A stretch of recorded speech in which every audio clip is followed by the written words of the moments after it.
So, should we believe everything that history tells us? I think it's important, first of all, to distinguish between academic history and what we might call public history, what people remember. So I was at an academic seminar once which was about Vichy France in the Second World War, and it was about collaboration with the Germans. And by coincidence there were two elderly French women there who had lived through Vichy France, and they were outraged at any sense that there would have been collaboration. But of course we know there was. So it's that distinction between what they remember, the kind of public narrative of the time, which is very much there wasn't any collaboration, and what academics have found later. I think we have to distinguish between what people remember about the past and what historians as professionals seek to prove about the past. I can very much relate to that experience, and I think that's the reaction one gets when one touches these taboos, because a lot of the public understanding of history is very selective, and because history is so often linked to identity and people's constructions of themselves as a nation, etc., they tend to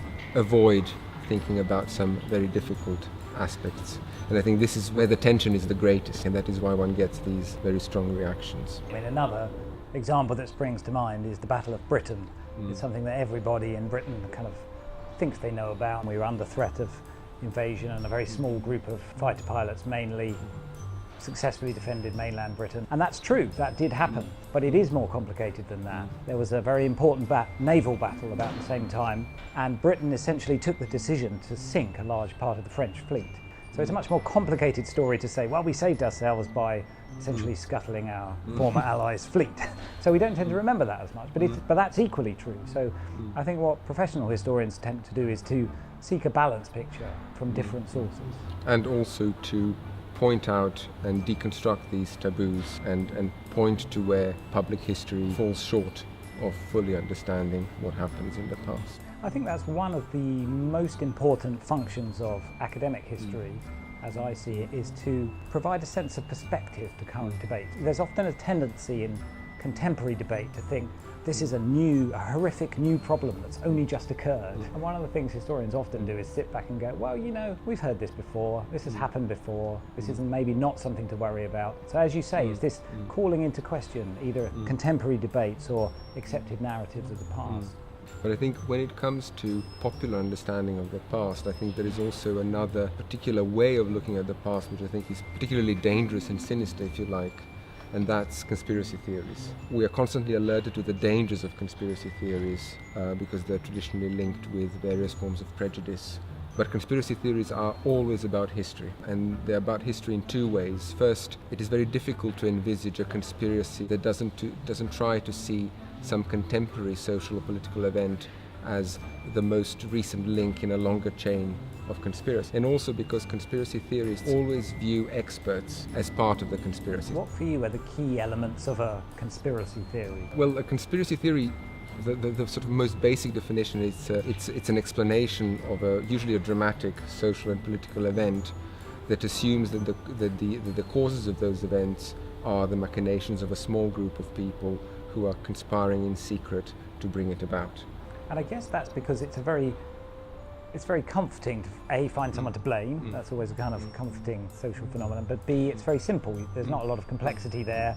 We don't need to wrestle with the ins and outs of why this happened. We can just go, it was their fault. Well, there is a complexity because the argument that's constructed around the idea of a conspiracy is very complex. So there's always very complex web of interconnected kind of relationships, but the causality is very simple.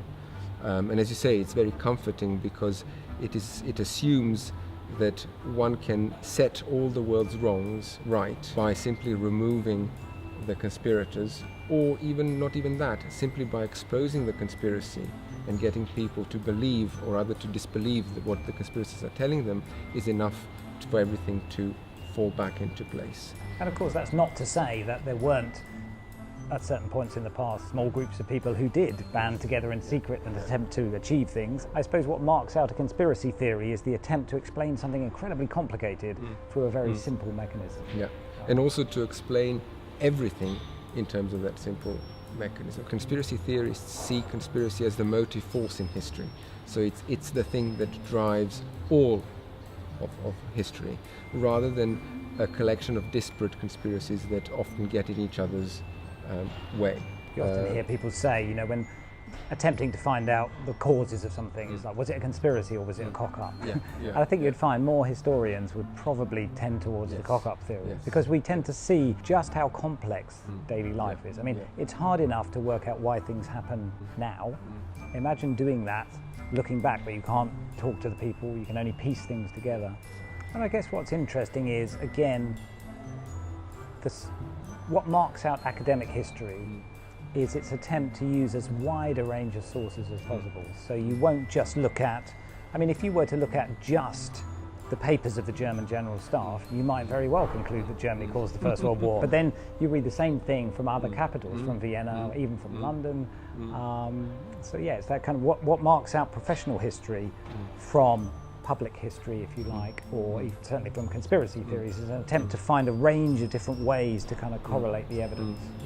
But it's also, I think, the fact that it is possible for historians to look at the same sources of evidence and come up with different interpretations. And a very well-known example is the debates about perpetrators in the Holocaust, the Goldhagen and Christopher Browning debates, where they looked at the same set of evidence, yet their interpretations are very different about whether it was more kind of situational factors rather than some kind of eliminationist anti-Semitism amongst the German population. And the fascinating thing there is that there's no way of deciding who is right except them engaging in a debate.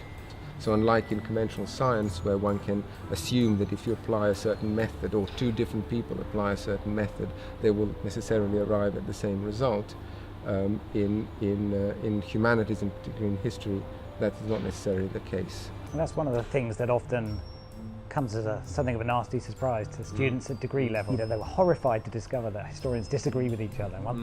You keep telling us, on the one hand this, on the one hand that. Why can't you tell us what really happened? It's because we don't know what really happened. We have differing views on what really happened. And I guess another complexity is that the type of history which gets written and the questions that get asked for the past change depending on your point of view. Depending on the questions we might ask of history now were very different to the ones being asked, 50 years ago. And also the certain ways in which we understand the world around us sort of ebb and flow. So the concerns about social order, for instance, reinvented because the certain arguments that were apparent 30 years ago come back and are kind of rehashed and revamped. So I suppose in answer to our original question of should we believe everything history tells us, the short answer would be no. Certainly it depends whose history you're to.